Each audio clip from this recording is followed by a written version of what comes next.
اعوذ باللہ من الشیطان الرجیم بسم اللہ الرحمن الرحیم رب اشرح لی صدری ویسر لی امری واحلل عقدۃ من لسانی یفقہوا قولی۔ آج کا ہمارا سبق سورہ احزاب کا رکوع نمبر 3 اور آیت نمبر 21 سے 27 یعنی 21 سے 27 تک ہے۔ آئیے سبق کا آغاز کرتے ہیں۔ آیت نمبر 21۔ لقد كان لكم في رسول الله أسوة حسنة لمن كان يرجو الله واليوم الآخر وذكر الله كثيرا۔ تم کو پیغمبر خدا کی پیروی کرنی بہتر ہے، یعنی اس شخص کو جسے خدا سے ملنے اور روز قیامت کے آنے کی امید ہو اور وہ خدا کا کثرت سے ذکر کرتا ہو۔ یہ آیت بہت بڑی دلیل ہے اس بات پر کہ آپ صلی اللہ علیہ وآلہ وسلم کے تمام اقوال، افعال، احوال پیروی اور تابعداری کے لائق ہیں۔ جنگ احزاب میں جو بھی صبر و تحمل آپ صلی اللہ علیہ وآلہ وسلم نے دکھایا اور جس طرح سے جہاد کی تیاری اور سختی کے وقت بھی اپنے رب سے آسانی کی امید اس وقت آپ نے دکھائی، یقیناً یہ تمام چیزیں اس قابل ہیں کہ مسلمان انہیں اپنی زندگی کا جزو عظیم بنا لیں اور اپنے پیارے پیغمبر حبیب خدا احمد مجتبیٰ محمد مصطفیٰ صلی اللہ علیہ وآلہ وسلم کو اپنے لیے بہترین نمونہ بنا لیں اور ان اوصاف کو اپنے اندر پیدا کرنے کی بھی کوشش کریں۔ جنگ کی سب سے زیادہ ذمہ داری سپہ سالار پر ہوتی ہے۔ مسلمانوں کے سپہ سالار خود رسول اللہ صلی اللہ علیہ وآلہ وسلم تھے۔ دشمن کی کثرت تعداد، خوراک کی شدید قلت اور حالات کی اس سنگینی کی وجہ سے اس وقت آپ صلی اللہ علیہ وآلہ وسلم کے پائے ثبات میں ذرہ برابر بھی لغزش نہ آئی۔ وہ ہر حال میں اللہ پر بھروسہ رکھنے والے اور اللہ کی طرف سے پر امید اور اس کی مدد کے منتظر ہیں۔ اس کے ساتھ ساتھ اللہ تعالیٰ یہاں پر اس بات کی تاکید فرما رہے ہیں کہ جس طرح نبی صلی اللہ علیہ وآلہ وسلم نے اس موقع پر اتنی زیادہ عظیم الشان شجاعت اور بہادری دکھائی اور اپنے اللہ پر مکمل بھروسہ دکھایا، وہی کام تم نے بھی کرنا ہے۔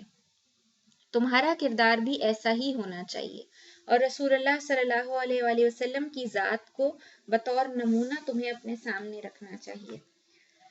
نفس مضمون کے اعتبار سے تو اس جملے کا یہی مطلب ہے، لیکن یہ حکم عام ہے اور صرف جنگ میں ہی نہیں بلکہ ہر حالت میں، اور صرف جنگی احکام و تدابیر میں ہی نہیں بلکہ زندگی کے ہر پہلو میں رسول اللہ صلی اللہ علیہ وآلہ وسلم کی ذات کو بطور نمونہ اپنے پیش نظر رکھنا چاہیے۔ گویا اس ایک مختصر سے جملے میں رسول اللہ صلی اللہ علیہ وآلہ وسلم کی اطاعت اور اتباع دونوں کو تمام مسلمانوں پر لازم اور واجب قرار دیا گیا ہے۔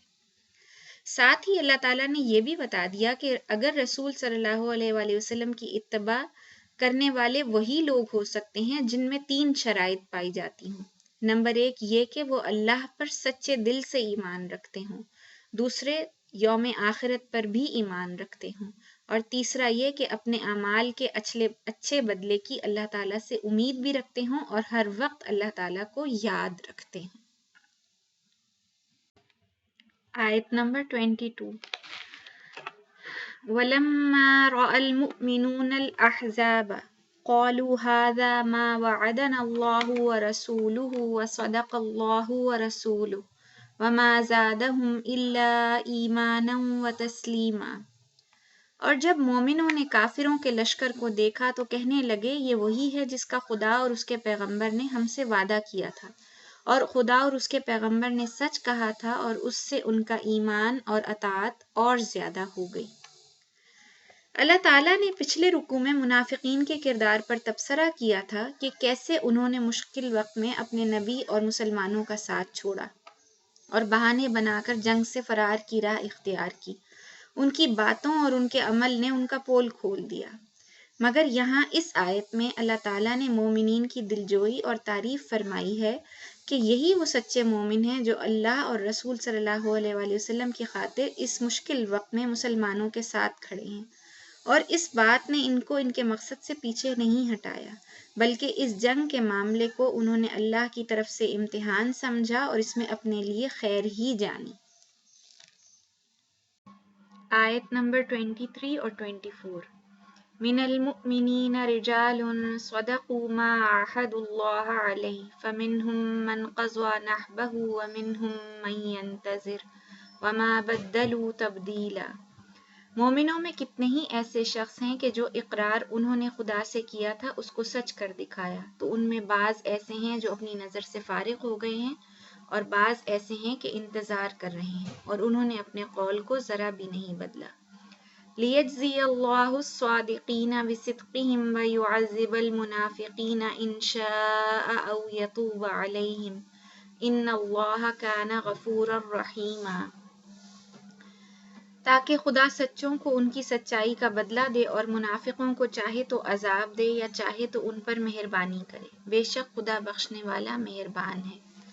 یہ دونوں آیات ان مومنین کے بارے میں ہیں جو کسی وجہ سے غزوہ بدر میں شرکت سے رہ گئے تھے اور انہوں نے نظر مانی تھی کہ وہ بعد میں اگر اللہ نے چاہا تو وہ ضرور آپ صلی اللہ علیہ وآلہ وسلم کے ساتھ کسی غزوے میں شریک ہوں گے اور بھرپور طریقے سے شرکت کریں گے۔ چنانچہ اس ضمن میں انس بن نضر رضی اللہ عنہ جو کہ انس بن مالک رضی اللہ عنہ کے چچا تھے، ان کے بارے میں آتا ہے کہ انہوں نے غزوہ بدر میں شرکت نہیں کی تھی، لہٰذا انہوں نے نظر مانی تھی کہ انشاءاللہ وہ آئندہ ضرور رسول اللہ صلی اللہ علیہ وآلہ وسلم کے ساتھ کسی غزوے میں شریک ہوں گے۔ جب غزوہ احد کا موقع آیا تو انہوں نے بھرپور طریقے سے اس غزوے میں شرکت کی اور شہادت پائی، اور ان کے جسم پر 80 سے زیادہ زخموں کے نشان تھے۔ انس بن نضر رضی اللہ عنہ کی پھوپھی کہتی ہیں، جن کا نام ربیع بنت نضر تھا، کہ میں نے ان کو ان کی انگلیوں کے پوروں سے پہچانا تھا۔ پھر اللہ تعالیٰ نے ان سچوں کو جنہوں نے اپنی نظر کو پورا کیا ان کی سچائی کا بدلہ دیا اور ان کو جنت الفردوس میں اعلیٰ مقام عطا فرمایا، اور منافقین کو مخاطب کرتے ہوئے فرمایا کہ اگر اللہ چاہے تو وہ تمہاری توبہ بھی قبول کر سکتا ہے اگر تم اپنے دل کے نفاق کو دور کر کے سچے دل سے میرے نبی صلی اللہ علیہ وآلہ وسلم کا ساتھ دو اور خلوص نیت سے اسلام قبول کر لو، بے شک اللہ بخشنے والا بہت مہربان ہے۔ لیکن اگر تم نے اپنی روش نہ چھوڑی تو پھر تمہیں عذاب ہی دیا جائے گا۔ آیت نمبر 25۔ وَرَدَّ اللَّهُ الَّذِينَ كَفَرُوا بِغَيْظِهِمْ لَمْ يَنَالُوا خَيْرًا وَكَفَى الْمُؤْمِنِينَ الْقِتَالَ وَكَانَ اللَّهُ قَوِيًّا عَزِيزًا، اور جو کافر تھے ان کو خدا نے پھیر دیا، وہ اپنے غصے میں بھرے ہوئے تھے، کچھ بھلائی حاصل نہ کر سکے، اور خدا مومنوں کو لڑائی کے بارے میں کافی ہوا، اور خدا طاقتور اور زبردست ہے۔ اس آیت میں اللہ تعالیٰ کفار کی ناکامی کو بیان فرما رہے ہیں کہ یہ لوگ اپنی بری نیت اور برے ارادے کے ساتھ آئے تھے کہ ہم نعوذ باللہ آپ صلی اللہ علیہ وآلہ وسلم، اسلام اور مسلمانوں کا خاتمہ کر دیں گے، لیکن اللہ تعالیٰ نے ان کی تدبیروں کو اور ان کی چالوں کو ان پر ہی الٹا دیا۔ وہ خالی ہاتھ بغیر کوئی بھلائی حاصل کیے، حتیٰ کہ جنگ کیے بغیر ہی اپنے غم و غصے میں بھرے لوٹ گئے، اور ان کے دلوں پر مسلمانوں کا ایسا روب چھایا کہ آئندہ کے لیے بھی اللہ تعالیٰ نے ان کو ایسا بنا دیا کہ وہ کبھی جرأت نہ کر سکیں مسلمانوں پر حملہ کرنے کی۔ اور اللہ طاقتور بھی ہے اور زبردست بھی، اور اپنے سچے مومنین کی مدد فرمائی اور ان کو فتح نصیب فرمائی۔ آیت نمبر 26 اور 27۔ وَأَنزَلَ الَّذِينَ ظَاهَرُوهُم مِّنْ أَهْلِ الْكِتَابِ مِنْ صَيَاصِيهِمْ وَقَذَفَ فِي قُلُوبِهِمُ الرُّعْبَ فَرِيقًا تَقْتُلُونَ وَتَأْسِرُونَ فَرِيقًا وَأَوْرَثَكُمْ أَرْضَهُمْ وَدِيَارَهُمْ وَأَمْوَالَهُمْ وَأَرْضًا لَّمْ تَطَئُوهَا وَكَانَ اللَّهُ عَلَىٰ كُلِّ شَيْءٍ قَدِيرًا۔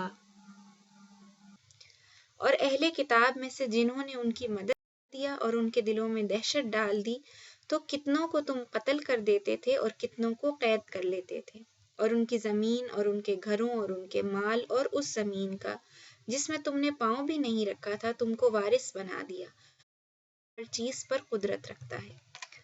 ان دونوں آیات میں غزوہ بنو قریظہ کے متعلق بیان کیا گیا ہے۔ غزوہ بنو قریظہ وہ یہودی تھے جو مدینہ کے پچھلی طرف آباد تھے، اپنے قلعوں کے اندر رہتے تھے، اور ان یہودیوں نے مسلمانوں اور آپ صلی اللہ علیہ وآلہ وسلم کے ساتھ معاہدہ کیا تھا کہ اگر کوئی باہر سے حملہ کرے گا مدینہ پر تو یہودی اور مسلمان دونوں مل کر اس کا دفاع کریں گے۔ لیکن جنگ احزاب کے موقع پر انہوں نے بدعہدی کی اور غداری کی۔ ادھر مسلمان جنگ کے لیے مدینہ کے باہر موجود تھے اور یہ یہودی پس پردہ کفار کی مدد کر رہے تھے۔ اللہ تعالیٰ نے ان کی غداری اور بے عہدی کی اطلاع اپنے نبی صلی اللہ علیہ وآلہ وسلم کو دی۔ چنانچہ آپ صلی اللہ علیہ وآلہ وسلم جب جنگ احزاب سے واپس آئے تو آپ صلی اللہ علیہ وآلہ وسلم کے پاس حضرت جبرائیل علیہ السلام تشریف لائے اور فرمایا کہ یا رسول اللہ آپ نے ہتھیار اتار دیے ہیں جبکہ فرشتوں نے ابھی ہتھیار نہیں اتارے ہیں، اور اللہ کا حکم یہ ہے کہ آپ قریظہ والوں کے ساتھ جا کر جنگ کریں۔ چنانچہ رسول اللہ صلی اللہ علیہ وآلہ وسلم نے اسی وقت اعلان کا حکم دیا کہ مسلمان بنو قریظہ کی طرف چلیں اور ہم عصر کی نماز وہاں جا کر پڑھیں گے۔ چنانچہ آپ صلی اللہ علیہ وآلہ وسلم اور آپ صلی اللہ علیہ وآلہ وسلم کے ساتھی صحابہ کرام بنو قریظہ کی طرف روانہ ہوئے۔ وہاں پہنچے تو بنو قریظہ نے اپنے آپ کو قلعوں کے اندر بند کر لیا۔ مسلمانوں نے ان کے قلعوں کا محاصرہ کر لیا۔ کئی روز تک یہ محاصرہ جاری رہا۔ آخر کار تھک ہار کر یہودیوں کے دلوں میں اللہ تعالیٰ نے رعب ڈال دیا اور ان کا ایک سفیر قلعوں سے نیچے اتر کر آیا اور اس نے کہا کہ سعد بن معاذ کو ہم اپنا ثالث تسلیم کرتے ہیں، جو فیصلہ وہ ہمارے بارے میں کریں گے ہمیں منظور ہوگا۔